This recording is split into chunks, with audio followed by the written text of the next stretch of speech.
Hey guys, welcome back to Kiwi Classics and Customs.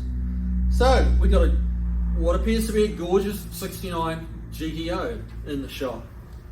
Perfect colour, bright red. It's got 17-inch wheels on it. Someone's put big Woolwood brakes on it. It's been restored. I don't think it's a particularly new restoration, but it's definitely been restored. Looks a little like that Cougar we had. It's gorgeous. So we want to dig a bit deeper and just see what we got. So yeah, gorgeous car. Someone's spent the money on the brakes.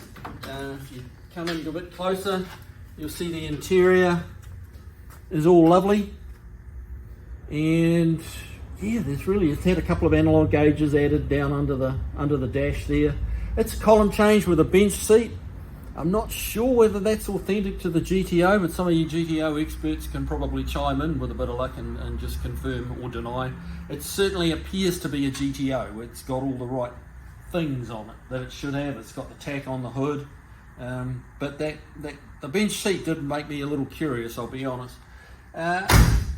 So yeah, we're going to throw it up in the air in a second and have a look and see whether this old girl's as nice as it seems. So we're going to have a quick look in the engine bay, so back in a sec. Right, so check out the nose of this baby. It's just gorgeous. It's got the quad headlights, the Endura bumper on it. Just a brilliant looking front end on these. They've got the ram air scoops in the hood. It's got the tack, hood mounted tack, which I always think I think that's really cool, but maybe that's just me. Now, we've got a few cracks in the Endura bumper, but really not too bad. We're probably going to address that at some point just to make sure that the car's as good as it can be. But let's have a look in the engine bay, because that's what it actually came in for. Because we had a bit of a strange exhaust noise. So as you see, it's a really clean engine bay. It's just been nicely put together, this car. And yeah, someone's put an Edelbrock carb on it, Edelbrock intake. Now, we've already done the work on it. What it was, it had the wrong intake gaskets on it. So the exhaust crossover port, the gasket was just missing the bottom of the port completely. So we had quite a big gap there, and there was a bunch of exhaust gas just chuffing out, underneath the manifold and above the belly pan. So we got the intake off, got the right gaskets on it, put it back in, and it's running like a charm now. It really wasn't that big a deal. It did have a water coolant leak. There's a little trick on these Pontiac engines, like down here. There's an O-ring seal goes against the back of the water pump and the intake manifold. And what a lot of people have been caught is they'll bolt the intake manifold down. They'll get the O-ring in there, then they'll bolt the intake manifold down, and then tighten up these bolts that pull it that way. Well, what happens is this doesn't want to give. The whole intake manifold doesn't want to give, so you can't really pull them together. So that doesn't make a very good seal, and that was one of the issues this engine had. So what you need to do is actually get your bolt started in the intake, leave it loose, and then tighten up these bolts that go through here and pull, and that actually pulls the manifold up to the water pump housing, makes it seal, and then you bolt it down. So that's a little trick on these engines. But yeah, once we got that done, it sounds like a completely different car. It sounds nice, just the way it should. And so far, so good. It's looking pretty nice car. So let's throw it up in the air and see what we got underneath. Because underneath, where the stories get told. So let's get up in the air. Okay, she's in the air, and I'm glad to say that this car is every bit as nice underneath as it is on top. So that's a real, that's a pleasure for me, I've got to tell you, after some of the nightmares we do get through here. But it's really nice to see a good one. But come in, Steve, and I'll show you what we're talking about. One of the places that always goes in pretty much any of these old muscle cars is this inner rear quarter. This is all stock. This has not been messed with. And you can actually, when you look on the outside here, you'll see there's little ripples here. That's the factory spot welds. All this area here is original Pontiac sheet metal. And it's the same on the other side. You can see over here on the outside these same little factory spot welds. Look, they're not the prettiest thing. These little dents, well, they look like dents, but it's where they spot weld them, where they punch the spot welds. And as I say, not that pretty, but to someone who wants a good car, that's the best thing you can see. You know, because that's original. That's not been chopped up and hacked up and covered in Bondo and fiberglass filler and foam and all the other bullshit stuff that they use. Yeah, looking at the rest of it, it's got a nice exhaust system on it. You can, there's little tiny imperfections, like someone's hooked onto it here, probably transporting on a flatbed, and kind of just bent the metal there a little bit. Really, that's kind of something and nothing. It's got sway bars on it. It's got the big Willwood 4 pistons brakes with the 12-inch rotors on the back.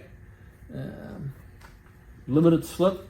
Now, I don't know how well you're going to be able to see it, Steve, but up here, someone's added, well, I don't know. Again, some of you Pontiac guys watching, like, please chime in, because I don't have all the answers. Every day something new comes up. It's got these big brackets here that have actually extended.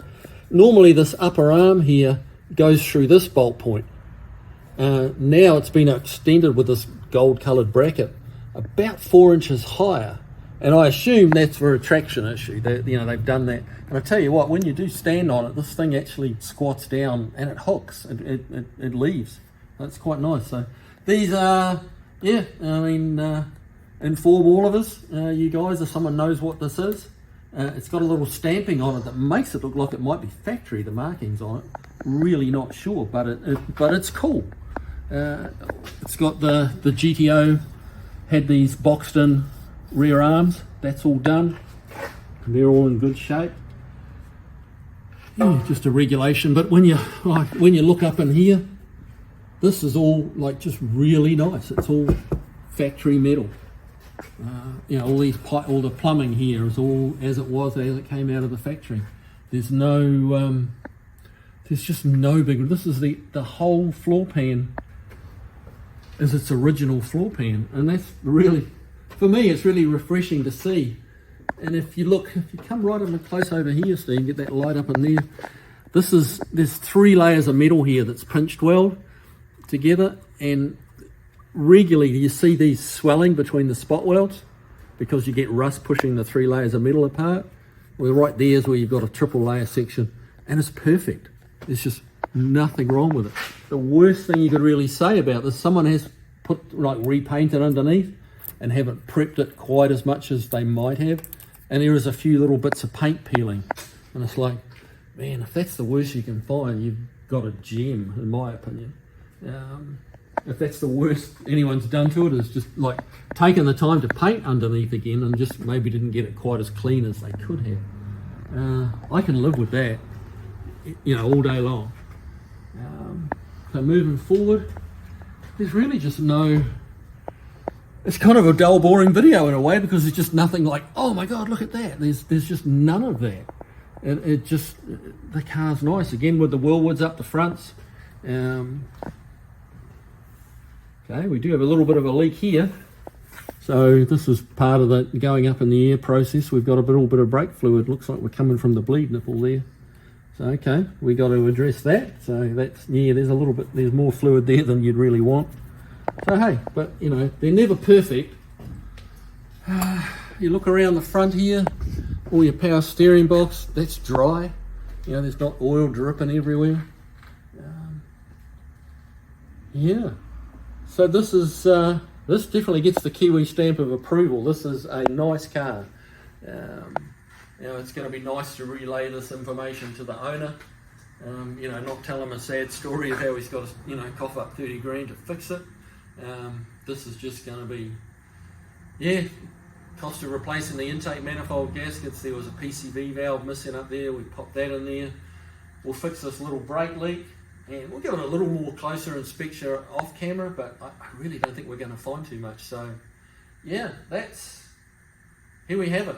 A really nice example of a late 60s muscle car, and they're out there. You just got to go looking for them. So, anyway, we're going to call it a day, go home, have a beer, and you guys take it easy, and I hope you enjoyed it. See ya.